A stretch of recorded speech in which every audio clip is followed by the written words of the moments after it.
Hi friends, तर आज आपण बनवणार आहोत रेस्टॉरंट स्टाईल किंवा ढाबा स्टाईल काजू करी किंवा काजू मसाला। त्यासाठी मी घेतलेले आहे एक मोठा आकाराचा कांदा आणि 10-15 काजू। ते शिजवून घेतले, नंतर त्याची छान पेस्ट करून घेतली। नंतर इकडे तूप 2 चमचे घेतलेत मी पॅनमध्ये आणि त्याच्यामध्ये 150 ग्रॅम काजू शालो फ्राय करून घ्यायचे आहेत। लक्षात घ्या, काजू पटकन भाजतात कारण ते ऑलरेडी कारखान्यातून भाजून आलेले असतात, त्यामुळे आपल्याला ही प्रोसेस फास्ट करायची असते। जर आपण स्लोली केलं तर काजू जास्त करपतात, मग टेस्ट पूर्ण खराब होतो। त्यासाठी नॉर्मल आपलं लालसर झाले की लगेच काढून घ्यायचे। तुम्ही इथे तुपाऐवजी तेल सुद्धा किंवा बटर सुद्धा वापरू शकता।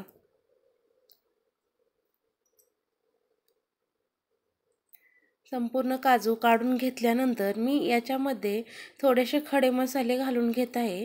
2 तेजपत्ते, थोडीशी जिरी, 2 विलायची, काळी मिरी 3 लवंग आणि दालचिनीचे छोटे 2 तुकडे।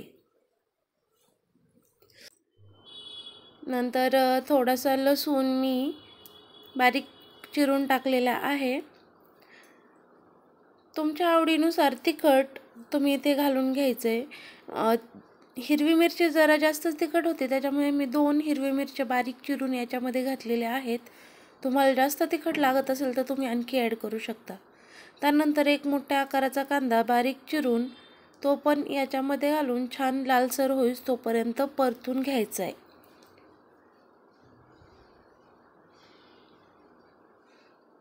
तो छान लालसर झाला की वरून बारीक चिरलेला एक टोमॅटो मोठ्या आकाराचा मी याच्यामध्ये ॲड करून ते पण छान मिक्स करून घेत आहे।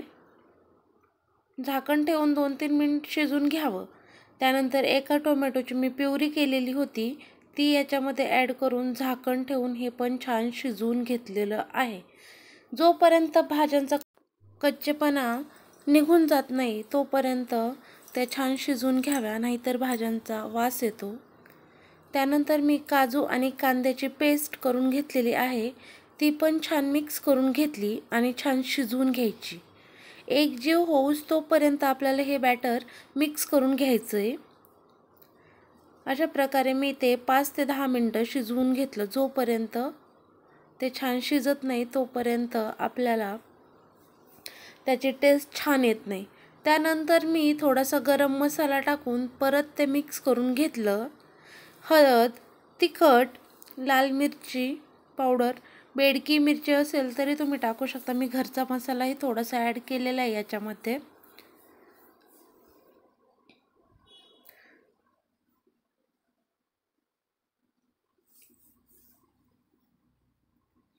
चवीपुरतं मीठ ॲड करून मिक्स करून थोडीसं लाल तिखट,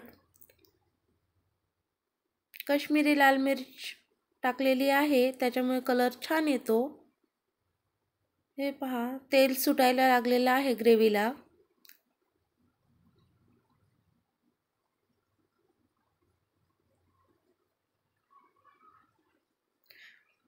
छान तेल सुटल्यानंतर शालो फ्राय केलेले काजू त्याच्यामध्ये घालून घ्यायचे आहेत।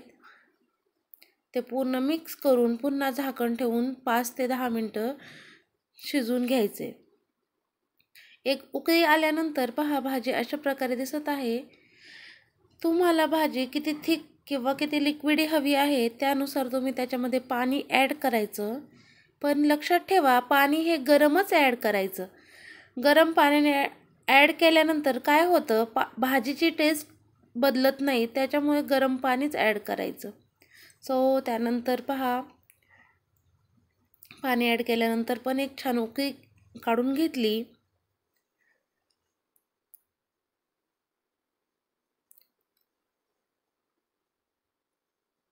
दिसते ना छान, बघताय काय? लवकरात लवकर तुम्ही पण ही रेसिपी नक्की ट्राय करा।